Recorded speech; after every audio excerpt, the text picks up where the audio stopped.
बिस्मिल्लाहिर्रहमानिर्रहीम। अस्सलामु अलैकुम रहमतुल्लाहि व बरकातुहू। आज एक नेकी की बात करते हैं जिसका उन्वान है गुस्सा मत करें, गुस्सा मत किया करें।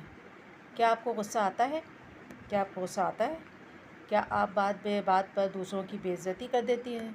क्या आपकी ज़बान की वजह से लोगों को तकलीफ़ का सामना करना पड़ता है? कभी सोचा है कि हमारे गुस्से से कहे गए अल्फाज दूसरों के लिए कितने तकलीफ़ का बाइस बनते हैं? अगर कोई हमसे इस लहजे में बात करे तो कैसा महसूस होता है? तो आए इस रमज़ानुल मुबारक को इरादा करें कि माफ़ करने वाला बनना है, नरम ख़ू बनना है, अपनी ज़बान को ताने देने, गाली देने, बुरा भला कहने से रोकना है। ये सब कैसे होगा? अपने लिए खूब दुआ करें, या अल्लाह मेरे अखलाक अच्छे कर दे और मैं बुरे अखलाक से तेरी पनाह मांगती हूँ या मांगता हूँ। रसूल अल्लाह सल्लल्लाहु अलैहि वसल्लम की इस चीज़ के बारे में सवाल किया गया जो लोगों को बकसरत जन्नत में दाखिल करेगी, तो आपने फरमाया अल्लाह का डर और अच्छा अखलाक। आपसे इस चीज़ के बारे में सवाल किया गया जो लोगों को बकसरत जहन्नुम में दाखिल करेगी, तो आपने फरमाया मुँह और शर्मगाह,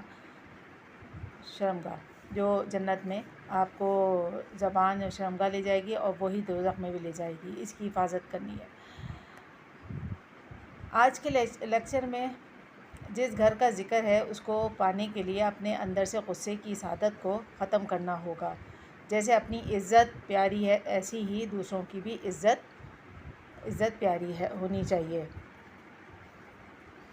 दूसरों को भी इज़्ज़त देनी चाहिए। क्योंकि गुस्सा जो है वो शैतान, जब गुस्सा आता है तो शैतान उसमें शामिल हो जाता है। वो आपको जो है बहुत हद से गुज़र जाने के लिए बहकाता है।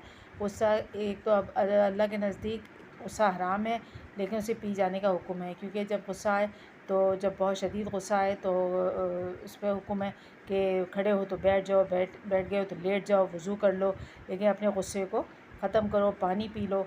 तो गुस्से को ख़त्म कर देना चाहिए, क्योंकि ये बहुत जो है ख़राबियाँ पैदा करता है और दूसरों को इससे नुकसान हो सकता है और इससे बड़े बड़े नुकसान हो जाते हैं। जो इसका नमूना आजकल आप देख रहे हैं कि सोशल मीडिया पे इधर आप देखें कैसे वाक़यात हो रहे हैं गुस्से की बदौलत, हसद की बदौलत। तो गुस्से से बचें, क्योंकि गुस्सा जो है वो नेकियों को जो है वो ज़ाइल कर देता है और आप एक गुनाह में पड़ जाते हैं, गुनाह आपसे सरज़द हो जाता है। तो इससे बेहतर है कि अपने आप को अपने गुस्से पे काबू पाएँ और गुस्सा ना करें और पॉजिटिव रहें। तो इंशाअल्लाह ताला आपकी सेहत पे भी अच्छा असर होगा और दूसरों को भी लिए भी एक अच्छे अखलाक से पेश आएँ दूसरों से।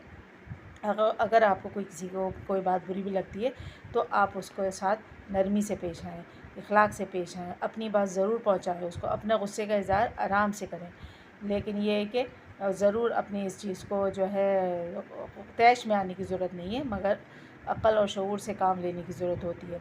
इसलिए गुस्से से परहेज़ करें। गुस्सा नुकसानदेह चीज़ है जो हमारे अल्लाह और अल्लाह सुब्हानहू तआला को भी पसंद नहीं था और हुज़ूर सल्लल्लाहु अलैहि वसल्लम को भी पसंद नहीं था। तो इस पे ज़रूर अमल कीजिएगा और सबको बताएं, दूसरों को भी बताएं। इस वीडियो को ज़्यादा से ज़्यादा शेयर करें, लाइक करें, सब्सक्राइब करें।